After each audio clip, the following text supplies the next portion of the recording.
America के आगे मोदी सरकार के सारे तेवर नरम पड़ गए हैं। बिल्कुल एकदम तूती खुल के रह गई है।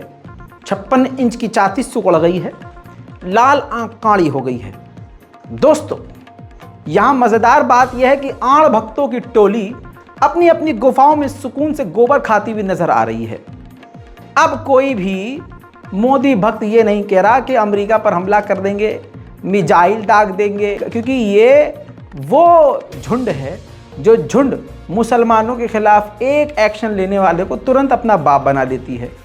आधे से ज़्यादा इस्लामोफोबिक बयानबाजी देने वाले देशों को इन्होंने अपना बाप बनाया हुआ है, तो अब बाप के खिलाफ कैसे बोल सकते हैं?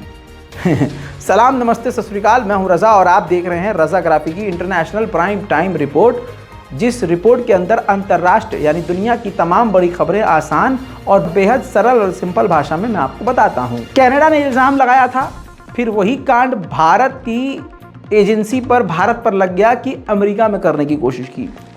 खालिस्तानी संगठन के आतंकवादी सरगना पन्नू के जान से उसको मारने की हत्या का आरोप भारत पर लग गया।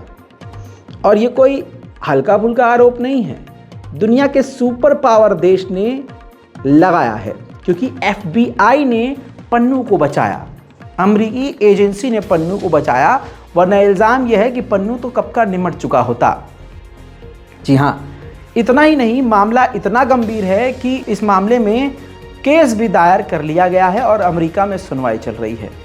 पन्नू लाल आंख पर भारी पड़ गया है, बकैती मारने वालों पर इतना भारी पड़ गया है क्योंकि उस इंसान के पास कनाडा और अमेरिका दोनों की नागरिकता है, और कनाडा के नागरिक की पावर कितनी होती है अमेरिका ने खुद ही बता दिया है। अमेरिका के सामने नरम कैसे हुआ, ये बात मैं कैसे कह रहा हूं, सुन लीजिए। दैनिक भास्कर की रिपोर्ट है। दोस्तों, भारत ने तुरंत रिप्लाई किया है अमेरिका को और कहा है कि हम इसकी जांच करेंगे और जांच में जो भी रिजल्ट आएगा वो आपसे शेयर करेंगे। इतना ही, भारत के विदेश मंत्रालय के प्रवक्ता अरिंदम बागची ने कहा कि जो भारत पर इल्ज़ाम लगाया है ये भारत की सिक्योरिटी के लिए भी बड़ा खतरा है, जिसकी वजह से हम इसकी जांच ज़रूर करेंगे। यानी जिस जांच की मांग कनाडा कर रहा था और मोदी सरकार चौड़े होकर कह रही थी हम नहीं करेंगे और कोई भी सबूत तुमने नहीं दिया है, वहीं किसी बिना सबूत के अमेरिका के कहने पर ही भारत जो है, मोदी सरकार पूरी तरह से नतमस्तक है और कह रही है कि हम जांच करेंगे। अगर इतना ही बोलबाला है और वो 56 इंच की छाती वाला विश्व गुरु है तो कहना चाहिए कि हम नहीं करेंगे जांच। और हाँ, जो हमारे लिए आतंकवादी है, हम दुनिया के किसी भी कोने में घुस के उसको मारेंगे। कहते हैं ना, घुस के मारा, तो घुस के मारेंगे। मार तो नहीं दिया, फिर ही तो हो गए। तो बोल देते मोदी जी कि घुस के मारेंगे, लेकिन यहाँ पर कहानी उल्टी हो गई है। तेवर बिल्कुल बदले बदले हैं। अरिंदम बागची ने कहा है कि ये हमारे देश के लिए भी खतरा है, इसलिए हमने जांच शुरू कर दी है। वहीं दोस्तों, पाकिस्तान की टाइट हो गई है, बिल्कुल एकदम सुकोड़ के खड़ा हो गया वो, क्योंकि पाकिस्तान में सबसे ज़्यादा आतंकवादी संगठन ऐसे हैं जो भारत की रेड लिस्ट पर हैं, हिट लिस्ट पर हैं। अब ऐसे में जो जैश है, लश्कर तैयबा है, ऐसे संगठनों को बचाने के लिए उनकी सिक्योरिटी खुद पाकिस्तान ने बढ़ा दी है कि कहीं ऐसा ना हो हमारी ज़मीन पर करम कांडा हो जाए और छीछा लेदर हमारी इज्जत की हो जाए। और उधर भारत के अंदर चुनावी माहौल वैसे चल रहा है और इसी पर मोदी जी चुनाव जीत जाएं। बहरहाल, अंतर्राष्ट्रीय प्राइम टाइम की ये सबसे पहली और सबसे मोटी और सबसे बड़ी खबर है। ब्रिक्स संगठन में शामिल होने की तमन्ना पाकिस्तान की है। पाकिस्तान ने रशिया से मदद मांगी है, कहा है कि इस संगठन में शामिल होने के लिए आप हमारी मदद करिए, और अगर भारत वीटो कर देता है तो आगे के लिए भारत खुद इस संगठन के लिए खतरा हो जाएगा। पाकिस्तान ने ताना मारा है कि अगर भारत अपनी इस संगठन में चलाएगा तो कल को किसी भी बात पर भारत वीटो खेलता रहेगा और अपनी ही चलाएगा। बहरहाल, पाकिस्तान किसी भी हाल में ब्रिक्स संगठन में शामिल होना चाहता है। अफगानिस्तान के माइग्रेंट्स को तो वो निकाल ही रहा है पाकिस्तान, लेकिन 2024 तक वो 10 लाख इलीगल माइग्रेंट्स को जहां से भी वो आए हैं उनको निकालने की तैयारी कर रहा है। वहीं चाइना के खिलाफ ताइवान जबरदस्त ड्रिल कर रहा है। ताइवान के प्रेसिडेंट वहां पहुंचे हैं अपनी पूरी टीम के साथ, जहां ताइवान की सेना जोरदार तरीके से जंग की तैयारी कर रही है। इस तस्वीर के बाद एक बात क्लियर हो गई है कि या तो इस तस्वीर के बाद चाइना भड़क जाएगा या तो फिर जंग लगातार बढ़ने की संभावना हो जाएगी। अमेरिका के एक जाने माने अखबार वॉल स्ट्रीट जर्नल ने बड़ा खुलासा किया। उसने लिखा अपने टाइटल पर ही कि अब वो दौर चला गया जिस दौर में अमेरिका की नेवी और अमेरिका के सबमरीन का बोलबाला था। सबमरीन में अब दुनिया में सबसे आगे चाइना पहुंच गया है। चाइना ने जो अपनी सबमरीन के इंजन हैं उसमें फाइटर जेट के इंजन तक घुसा दिए हैं और अपनी सबमरीन को ऐसा बना दिया है कि वो आवाज़ तक नहीं करते, जिसकी वजह से उनको ट्रैक करना मुश्किल है।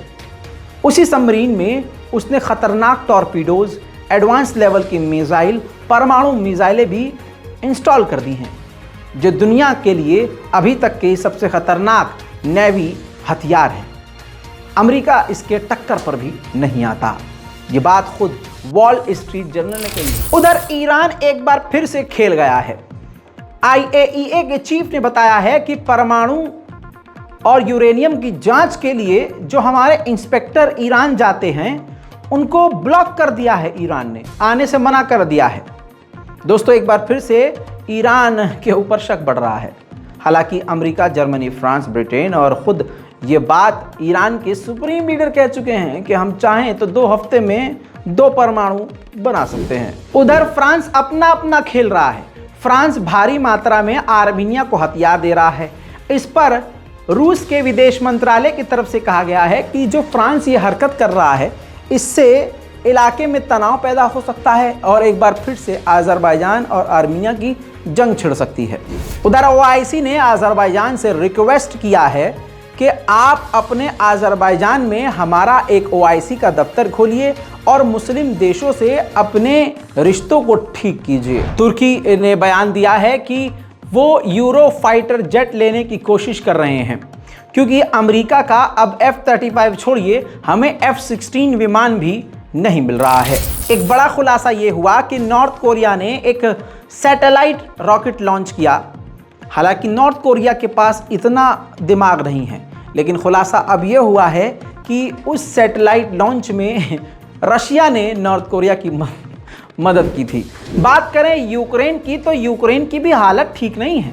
जब से यूक्रेन और रशिया की जंग चल रही है 6.5 लाख यूक्रेनियन यूक्रेन छोड़कर फरार हो गए हैं क्योंकि उनको डर था कि हमारी उम्र ऐसी है कि हम सेना में जा सकते हैं और हमें ज़बरदस्ती सेना में यूक्रेन घुसा सकता है। व्लादिमीर पुतिन के दोस्त और पूर्व राष्ट्रपति दिमित्री रूस के उन जगहों पर पहुंचे हैं जहां पर रूस के लिए ड्रोन बन रहे हैं।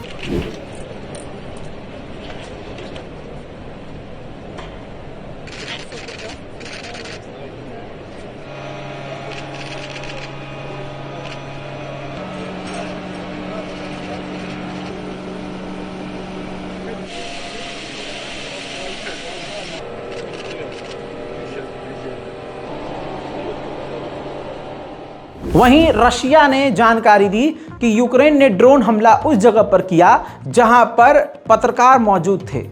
जिस यूक्रेनियन हमले में एक पत्रकार की मौत हो गई है। वहीं यूक्रेन के राष्ट्रपति ज़ेलेंस्की ने कहा कि सन 2024 ऐसा होना चाहिए कि यूक्रेन अपने आसमान से रशिया को उठाकर फेंक दे। अंतर्राष्ट्रीय प्राइम टाइम रिपोर्ट में फिलहाल के लिए इतना ही। चैनल को सब्सक्राइब जरूर कीजिए ताकि दुनिया भर की बड़ी खबरें आसान और सिंपल भाषा में आपको मिलती रहे। जय हिंद।